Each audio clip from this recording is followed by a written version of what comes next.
We didn't criticize the government of President Museveni. My own view, first of all, is that I was asked to talk about commercialization of politics. Therefore, I want to be faithful to my subject. Number two, as I grow older, I realize that criticism for its own sake is not wisdom. And what I choose to do is to speak with the firmness that opens my opponent's eyes, not with the arrogance that inflames their anger. And I think that as you grow older and you make mistakes, you begin to recognize that you can use your knuckles, but you wear gloves. And when you do that, you present things a little differently. The way I used to speak as a second-year university student is very different from the way I speak now, but I say the same things. So, first, I hold the view that democracy is a competition of ideas, and democracy is sustained by constant constructive dialogue where the minority have their say and the majority have their way.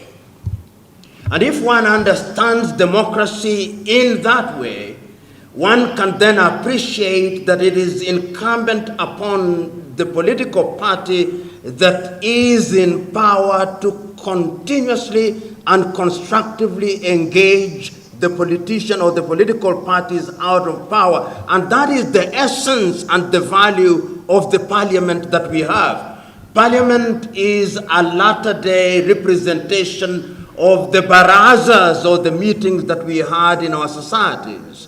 But it must also be recognized that in many African countries, we are artificial countries. We find ourselves in a geographical space called Uganda. Not because we chose to be within Uganda, but we were gridlocked into the space called Uganda, and we have made a conscious decision that we do not want to deconstruct Uganda, but we want to construct Uganda. Is it a thing that can be achieved during our lifetime? If you think so, you are deluding yourself. I hold the view that Uganda or any African country is a going concern.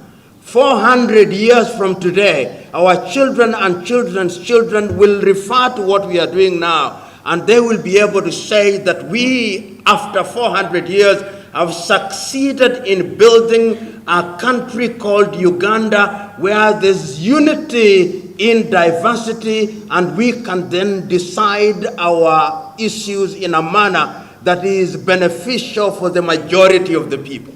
And that is why I think introducing what we have called hygiene in politics is critical. These are toddler countries. African countries are toddler countries. The modern African nation are toddler countries which find themselves in a very difficult space. Do not cheat yourselves that other countries have no interest in Africa.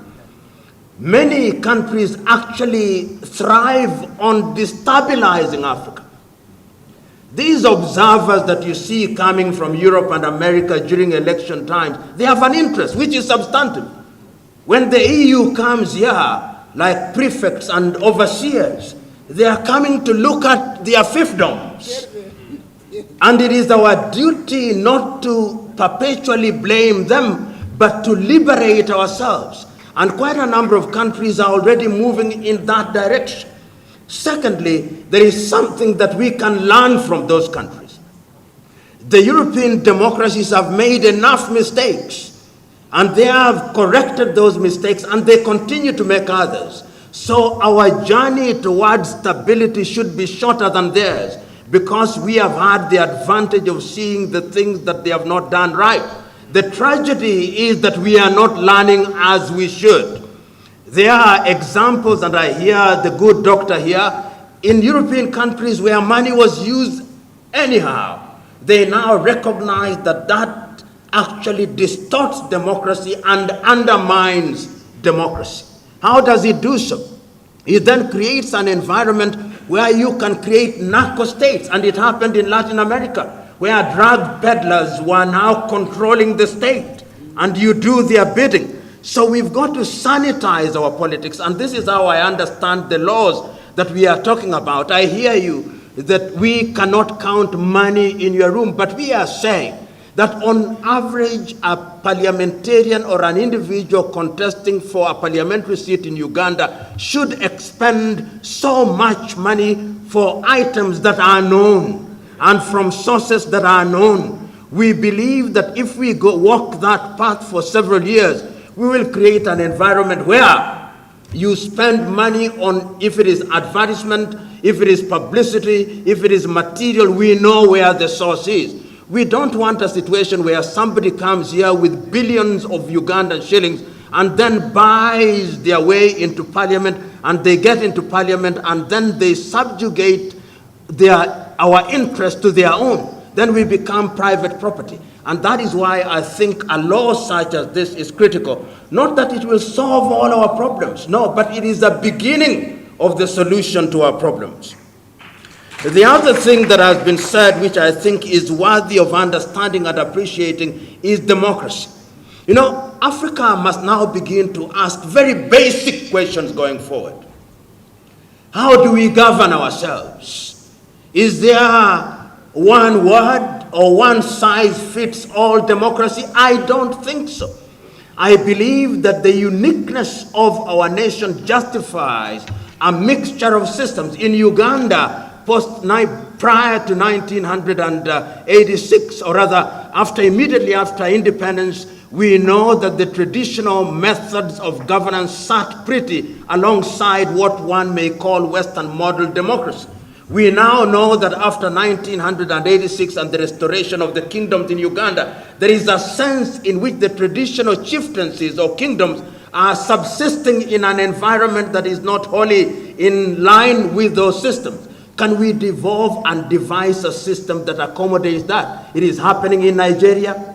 It is happening in Ghana. It is happening in Malawi. It is happening in South Africa. It is happening in Lesotho. It is happening in Eswatini, which used to be called Swaziland. In other words, there is no one-size-fits-all democracy.